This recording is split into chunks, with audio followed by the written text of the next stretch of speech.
IPL ಅನ್ನು ಆಡಿ ಬರೋಬ್ಬರಿ 1.5 ಕೋಟಿ ಸಾಲವನ್ನ ಮಾಡಿದ್ದಾರೆ ಒಬ್ಬ ವ್ಯಕ್ತಿ. ನೋಡಿ ಸ್ನೇಹಿತರೆ, ನಮ್ಮ ಯುವ ಪೀಳಿಗೆ ಇವತ್ತು ಏನಾಗ್ತಿದೆ ಅಂದ್ರೆ ಅದರಲ್ಲೂ IPL ಮೇಲೆ ಎಷ್ಟು ಮಟ್ಟಿಗೆ ಮುಗಿಬಿದ್ದಿದ್ದಾರೆ ಅಂದ್ರೆ ಜನ.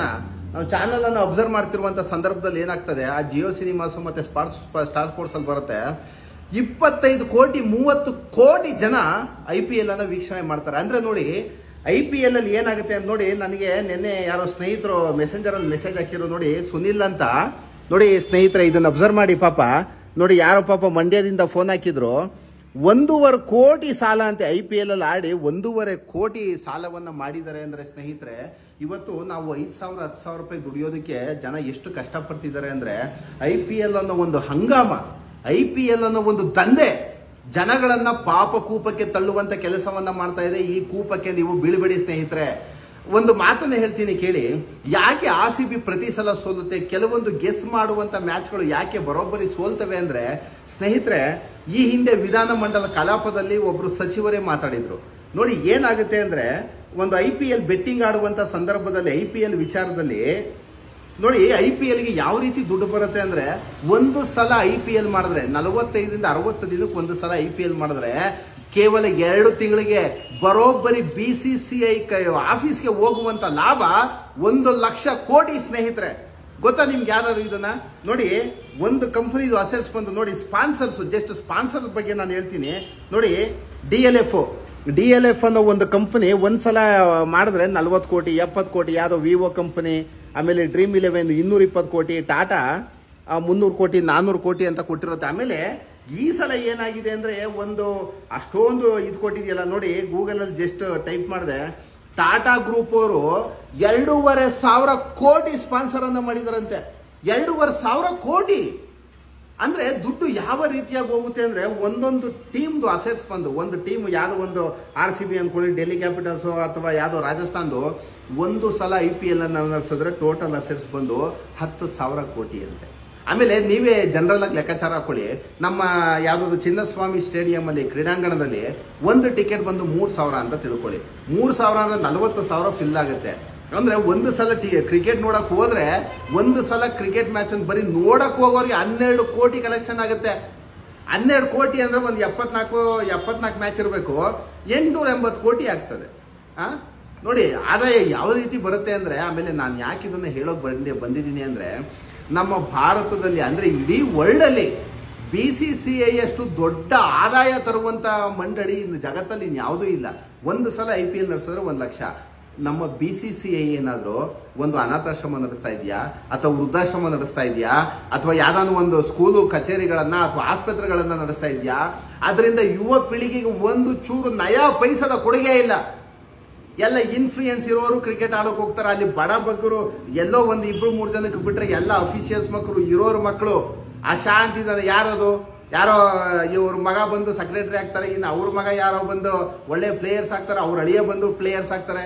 ನಾವ್ ಯಾಕೆ ಆಗ್ಬೇಕು? ಆಮೇಲೆ ಇದು ಯಾವ ಮಟ್ಟಿಗೆ ದಂಧೆ ಆಗಿದೆ ಅಂದ್ರೆ, ಇವತ್ತು ಈ ಭಾರತದಲ್ಲಿ ಒಂದಷ್ಟು ಜನ ಬುಕ್ಕಿಗಳು ಅಂತ ಇರ್ತಾರಂತೆ. ಆ ಬುಕ್ಕಿಗಳಲ್ಲಿ ಏನಾಗುತ್ತೆ, ಇದು ವಿಧಾನಮಂಡಲದಲ್ಲಿ ನಡೆದಿರುವಂತ ಒಬ್ಬ ಕ್ಯಾಬಿನೆಟ್ ಮಿನಿಸ್ಟರ್ ಹೇಳಿರುವಂತದ್ದು. ಈಗ ನಿನ್ನೆ ನೀವು RCB ಅಯ್ಯೋ 3 ಸಲ ಸೋತಿದೆ, ಇವತ್ತು ಗೆದ್ದು ಬಿಡುತ್ತೆ ಅಂದ್ಬಿಟ್ಟು ಏನ್ ಮಾಡ್ತಾರೆ, ಇವತ್ತು ಆಪ್ ಅಲ್ಲಿ ಎಷ್ಟು ಮಟ್ಟಿಗೆ ಬೆಟ್ಟಿಂಗ್ ದಂಧೆ ನಡೀತಾ ಇದೆ ಅಂದ್ರೆ, ಒಬ್ಬೊಬ್ಬ ಸಾಮಾನ್ಯವಾದ ಒಂದು 5,000 10,000 15,000 20,000 1 ಲಕ್ಷ 2 ಲಕ್ಷ ಆಗ್ತಾರೆ. ಅಂದ್ರೆ ಇವರೆಲ್ಲ ಒಂದು ಆಪ್ ಅಲ್ಲಿ ಬೆಟ್ ಮಾಡ್ತಾ ಇರ್ತಾರೆ. ಒಂದು 15 ರಿಂದ 20 ಆಪ್ಗಳಿದೆ. ಆಪ್ ಅಲ್ಲಿ RCB ಗೆಲ್ಲುತ್ತೆ ಅಂತ ಆಗ್ತಾ ಇರ್ತಾರೆ. ಅಂದ್ರೆ ಆ ಎಲ್ಲ 10-15 ಆಪ್ ಅನ್ನ ಮೇಂಟೈನ್ ಮಾಡೋನು ಮೇನ್ ಆಗಿ ಡೆಲ್ಲಿನಲ್ಲೋ ಮುಂಬೈನಲ್ಲೋ ಒಬ್ಬ ಬುಕ್ಕಿ ಕೂತಿರ್ತಾನೆ. ಅವನೇನ್ ಮಾಡ್ತಾನೆ, ಜಸ್ಟ್ ಒಂದು ಸಿಗ್ನಲ್ ಅಷ್ಟೇ, ಈ ಟವಲ್ ಎತ್ತೋದು, ಹಿಂಗಾಡೋದು, ಚಪ್ಪಾಳೆ ಹೊಡೆಯೋದು, ಹಾರನ್ ಮಾಡೋದು, IPL ಯಾವ್ದಾನು ಒಂದು ಆಯ್ತು ಅಂದ್ರೆ ಇಮ್ಮಿಡಿಯೇಟ್ ಮ್ಯಾಚ್ ಇರೋದು ಹಾಗೆ ಟರ್ನ್ ಆಗ್ಬಿಡುತ್ತೆ ಸ್ನೇಹಿತರೆ. ಇದನ್ನ ನಾವು ಫಿಕ್ಸಿಂಗ್ ಅಂತೀವಿ. 5,000 10,000 ರೂಪಾಯಿ ದುಡಿಯೋದಕ್ಕೆ ಜನ ಎಷ್ಟು ಕಷ್ಟಪಡ್ತಿದ್ದಾರೆ ಅಂದ್ರೆ, IPL ಅನ್ನೋ ಒಂದು ಹಂಗಾಮ, IPL ಅನ್ನೋ ಒಂದು ದಂಧೆ ಜನಗಳನ್ನ ಪಾಪ ಕೂಪಕ್ಕೆ ತಳ್ಳುವಂತ ಕೆಲಸವನ್ನ ಮಾಡ್ತಾ ಇದೆ. ಈ ಕೂಪಕ್ಕೆ ನೀವು ಬೀಳ್ಬೇಡಿ ಸ್ನೇಹಿತರೆ. ಒಂದು ಮಾತನ್ನ ಹೇಳ್ತೀನಿ ಕೇಳಿ. ಯಾಕೆ RCB ಪ್ರತಿ ಸಲ ಸೋಲುತ್ತೆ, ಕೆಲವೊಂದು ಗೆಸ್ ಮಾಡುವಂತ ಮ್ಯಾಚ್ಗಳು ಯಾಕೆ ಬರೋಬ್ಬರಿ ಸೋಲ್ತವೆ ಅಂದ್ರೆ ಸ್ನೇಹಿತರೆ, ಈ ಹಿಂದೆ ವಿಧಾನಮಂಡಲ ಕಲಾಪದಲ್ಲಿ ಒಬ್ರು ಸಚಿವರೇ ಮಾತಾಡಿದ್ರು.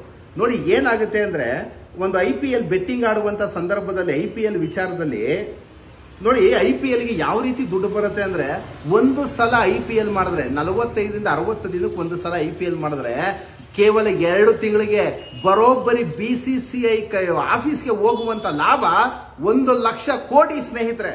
ಗೊತ್ತಾ ನಿಮ್ಗೆ ಯಾರು ಇದನ್ನ? ನೋಡಿ, ಒಂದು ಕಂಪನಿದು ಅಸೆಟ್ಸ್ ಬಂದು ನೋಡಿ, ಸ್ಪಾನ್ಸರ್ಸ್, ಜಸ್ಟ್ ಸ್ಪಾನ್ಸರ್ ಬಗ್ಗೆ ನಾನು ಹೇಳ್ತೀನಿ ನೋಡಿ. DLF ಅನ್ನೋ ಒಂದು ಕಂಪನಿ ಒಂದ್ಸಲ ಮಾಡಿದ್ರೆ 40 ಕೋಟಿ 70 ಕೋಟಿ, ಯಾವ್ದೋ ವಿವೋ ಕಂಪನಿ, ಆಮೇಲೆ ಡ್ರೀಮ್ 11 220 ಕೋಟಿ, ಟಾಟಾ 300 ಕೋಟಿ 400 ಕೋಟಿ ಅಂತ ಕೊಟ್ಟಿರುತ್ತೆ. ಆಮೇಲೆ ಈ ಸಲ ಏನಾಗಿದೆ ಅಂದ್ರೆ, ಒಂದು ಅಷ್ಟೊಂದು ಇದು ಕೊಟ್ಟಿದೆಯಲ್ಲ ನೋಡಿ, ಗೂಗಲ್ ಅಲ್ಲಿ ಜಸ್ಟ್ ಟೈಪ್ ಮಾಡಿದೆ, ಟಾಟಾ ಗ್ರೂಪ್ ಅವರು 2,500 ಕೋಟಿ ಸ್ಪಾನ್ಸರ್ ಅನ್ನ ಮಾಡಿದಾರಂತೆ. 2,500 ಕೋಟಿ ಅಂದ್ರೆ ದುಡ್ಡು ಯಾವ ರೀತಿಯಾಗಿ ಹೋಗುತ್ತೆ ಅಂದ್ರೆ, ಒಂದೊಂದು ಟೀಮ್ದು ಅಸೆಟ್ಸ್ ಬಂದು, ಒಂದು ಟೀಮ್ ಯಾವ್ದೋ ಒಂದು RCB ಅನ್ಕೊಳ್ಳಿ, ಡೆಲ್ಲಿ ಕ್ಯಾಪಿಟಲ್ಸ್ ಅಥವಾ ಯಾವ್ದೋ ರಾಜಸ್ಥಾನ್ದು ಒಂದು ಸಲ IPL ಅನ್ನ ನಡೆಸಿದ್ರೆ ಟೋಟಲ್ ಅಸೆಟ್ಸ್ ಬಂದು 10,000 ಕೋಟಿ ಅಂತೆ. ಆಮೇಲೆ ನೀವೇ ಜನರಲ್ ಆಗಿ ಲೆಕ್ಕಾಚಾರ ಹಾಕೊಳ್ಳಿ, ನಮ್ಮ ಯಾವ್ದಾದ್ರು ಚಿನ್ನಸ್ವಾಮಿ ಸ್ಟೇಡಿಯಂ ಅಲ್ಲಿ ಕ್ರೀಡಾಂಗಣದಲ್ಲಿ ಒಂದು ಟಿಕೆಟ್ ಬಂದು 3,000 ಅಂತ ತಿಳ್ಕೊಳ್ಳಿ. 3,000 ಅಂದ್ರೆ 40,000 ಫಿಲ್ ಆಗುತ್ತೆ. ಅಂದ್ರೆ ಒಂದು ಸಲ ಕ್ರಿಕೆಟ್ ನೋಡಕ್ ಹೋದ್ರೆ, ಒಂದು ಸಲ ಕ್ರಿಕೆಟ್ ಮ್ಯಾಚ್ ಅನ್ನು ಬರೀ ನೋಡಕ್ ಹೋಗೋರಿಗೆ 12 ಕೋಟಿ ಕಲೆಕ್ಷನ್ ಆಗುತ್ತೆ. 12 ಕೋಟಿ ಅಂದ್ರೆ ಒಂದು 74 ಮ್ಯಾಚ್ ಇರಬೇಕು, 880 ಕೋಟಿ ಆಗ್ತದೆ. ನೋಡಿ ಆದಾಯ ಯಾವ ರೀತಿ ಬರುತ್ತೆ ಅಂದ್ರೆ. ಆಮೇಲೆ ನಾನು ಯಾಕೆ ಇದನ್ನ ಹೇಳೋಕ್ ಬಂದಿದ್ದೀನಿ ಅಂದ್ರೆ, ನಮ್ಮ ಭಾರತದಲ್ಲಿ ಅಂದ್ರೆ ಇಡೀ ವರ್ಲ್ಡ್ ಅಲ್ಲಿ BCCI ಅಷ್ಟು ದೊಡ್ಡ ಆದಾಯ ತರುವಂತ ಮಂಡಳಿ ಇನ್ನು ಜಗತ್ತಲ್ಲಿ ಇನ್ಯಾವುದೂ ಇಲ್ಲ. ಒಂದು ಸಲ IPL ನಡೆಸಿದ್ರೆ 1 ಲಕ್ಷ. ನಮ್ಮ BCCI ಏನಾದ್ರು ಒಂದು ಅನಾಥಾಶ್ರಮ ನಡೆಸ್ತಾ ಇದೆಯಾ, ಅಥವಾ ವೃದ್ಧಾಶ್ರಮ ನಡೆಸ್ತಾ ಇದೆಯಾ, ಅಥವಾ ಯಾವ್ದಾದ್ರು ಒಂದು ಸ್ಕೂಲು ಕಚೇರಿಗಳನ್ನ ಅಥವಾ ಆಸ್ಪತ್ರೆಗಳನ್ನ ನಡೆಸ್ತಾ ಇದೆಯಾ? ಅದರಿಂದ ಯುವ ಪೀಳಿಗೆಗೆ ಒಂದು ಚೂರು ನಯಾ ಪೈಸದ ಕೊಡುಗೆ ಇಲ್ಲ. ಎಲ್ಲ ಇನ್ಫ್ಲೂಯೆನ್ಸ್ ಇರೋರು ಕ್ರಿಕೆಟ್ ಆಡೋಕೆ ಹೋಗ್ತಾರೆ. ಅಲ್ಲಿ ಬಡ ಬಗ್ಗರು ಎಲ್ಲೋ ಒಂದು 2-3 ಜನಕ್ಕೆ ಬಿಟ್ರೆ ಎಲ್ಲ ಅಫಿಷಿಯಲ್ಸ್ ಮಕ್ಕಳು, ಇರೋರು ಮಕ್ಕಳು ಅಶಾಂತಿ. ಯಾರೋ ಇವ್ರ ಮಗ ಬಂದು ಸೆಕ್ರೆಟರಿ ಆಗ್ತಾರೆ, ಇನ್ನು ಅವ್ರ ಮಗ ಯಾರೋ ಬಂದು ಒಳ್ಳೆ ಪ್ಲೇಯರ್ಸ್ ಆಗ್ತಾರೆ, ಅವ್ರ ಅಳಿಯ ಬಂದು ಪ್ಲೇಯರ್ಸ್ ಆಗ್ತಾರೆ. ನಾವ್ ಯಾಕೆ ಆಗ್ಬೇಕು? ಆಮೇಲೆ ಇದು ಯಾವ ಮಟ್ಟಿಗೆ ದಂಧೆ ಆಗಿದೆ ಅಂದ್ರೆ, ಇವತ್ತು ಈ ಭಾರತದಲ್ಲಿ ಒಂದಷ್ಟು ಜನ ಬುಕ್ಕಿಗಳು ಅಂತ ಇರ್ತಾರಂತೆ. ಆ ಬುಕ್ಕಿಗಳಲ್ಲಿ ಏನಾಗುತ್ತೆ, ಇದು ವಿಧಾನಮಂಡಲದಲ್ಲಿ ನಡೆದಿರುವಂತ ಒಬ್ಬ ಕ್ಯಾಬಿನೆಟ್ ಮಿನಿಸ್ಟರ್ ಹೇಳಿರುವಂತದ್ದು. ಈಗ ನಿನ್ನೆ ನೀವು RCB ಅಯ್ಯೋ 3 ಸಲ ಸೋತಿದೆ, ಇವತ್ತು ಗೆದ್ದು ಬಿಡುತ್ತೆ ಅಂದ್ಬಿಟ್ಟು ಏನ್ ಮಾಡ್ತಾರೆ, ಇವತ್ತು ಆಪ್ ಅಲ್ಲಿ ಎಷ್ಟು ಮಟ್ಟಿಗೆ ಬೆಟ್ಟಿಂಗ್ ದಂಧೆ ನಡೀತಾ ಇದೆ ಅಂದ್ರೆ, ಒಬ್ಬೊಬ್ಬ ಸಾಮಾನ್ಯವಾದ ಒಂದು 5,000 10,000 15,000 20,000 1 ಲಕ್ಷ 2 ಲಕ್ಷ ಆಗ್ತಾರೆ. ಅಂದ್ರೆ ಇವರೆಲ್ಲ ಒಂದು ಆಪ್ ಅಲ್ಲಿ ಬೆಟ್ ಮಾಡ್ತಾ ಇರ್ತಾರೆ. ಒಂದು 15ರಿಂದ 20 ಆಪ್ಗಳಿದೆ. ಆಪ್ ಅಲ್ಲಿ RCB ಗೆಲ್ಲುತ್ತೆ ಅಂತ ಆಗ್ತಾ ಇರ್ತಾರೆ. ಅಂದ್ರೆ ಆ ಎಲ್ಲ 10-15 ಆಪ್ ಅನ್ನ ಮೇಂಟೈನ್ ಮಾಡೋನು ಮೇನ್ ಆಗಿ ಡೆಲ್ಲಿನಲ್ಲೋ ಮುಂಬೈನಲ್ಲೋ ಒಬ್ಬ ಬುಕ್ಕಿ ಕೂತಿರ್ತಾನೆ. ಅವನೇನ್ ಮಾಡ್ತಾನೆ, ಜಸ್ಟ್ ಒಂದು ಸಿಗ್ನಲ್ ಅಷ್ಟೇ, ಈ ಟವಲ್ ಎತ್ತೋದು, ಹಿಂಗಾಡೋದು, ಚಪ್ಪಾಳೆ ಹೊಡೆಯೋದು, ಹಾರನ್ ಮಾಡೋದು, IPL ಯಾವ್ದಾನು ಒಂದು ಆಯ್ತು ಅಂದ್ರೆ ಇಮ್ಮಿಡಿಯೇಟ್ ಮ್ಯಾಚ್ ಇರೋದು ಹಾಗೆ ಟರ್ನ್ ಆಗ್ಬಿಡುತ್ತೆ ಸ್ನೇಹಿತರೆ. ಇದನ್ನ ನಾವು ಫಿಕ್ಸಿಂಗ್ ಅಂತೀವಿ. ಈಗ RCB ಮೇಲೆ ಬರೋಬ್ಬರಿ 8,000 ಕೋಟಿ 10,000 ಕೋಟಿ ಬೆಟ್ಟಿಂಗ್ ಅನ್ನ ಹಾಕಿರ್ತಾರೆ. ಒಂದು ಅಲ್ಲಿ ಏನೊಂದು 8ರಿಂದ 10 ಟೀಮ್ಗಳಿದೆ. ಎಷ್ಟೇ 8 ಟೀಮ್ 10 ಟೀಮ್ ಅಮ್ಮ, ಅದು 10 ಟೀಮು ಅನ್ಕೋ.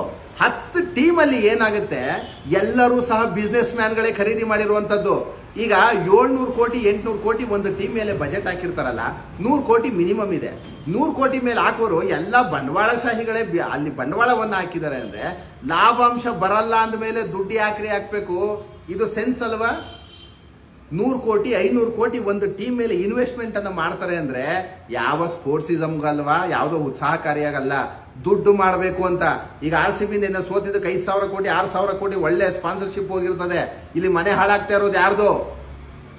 ನಮ್ಮ ಸಾಮಾನ್ಯವಾಗಿ ಬಡ ಮಧ್ಯಮ ವರ್ಗ ಮತ್ತು ಸಾಮಾನ್ಯ ವರ್ಗ ಏನು ಬೆಟ್ಟಿಂಗ್ ಅನ್ನ ಆಡ್ತಿದ್ರ, ನಿಮ್ಮ ಮನೆಗಳು ಸರ್ವ ನಾಶ ಆಗ್ತಾ ಇದೆ ಸ್ನೇಹಿತರೆ. ಹಾಗಾಗಿ ದಯಮಾಡಿ BCCI ಇಂದ ನಮಗೆ ಒಂದು ನಯಾ ಪೈಸದ ಉಪಯೋಗ ಇಲ್ಲ.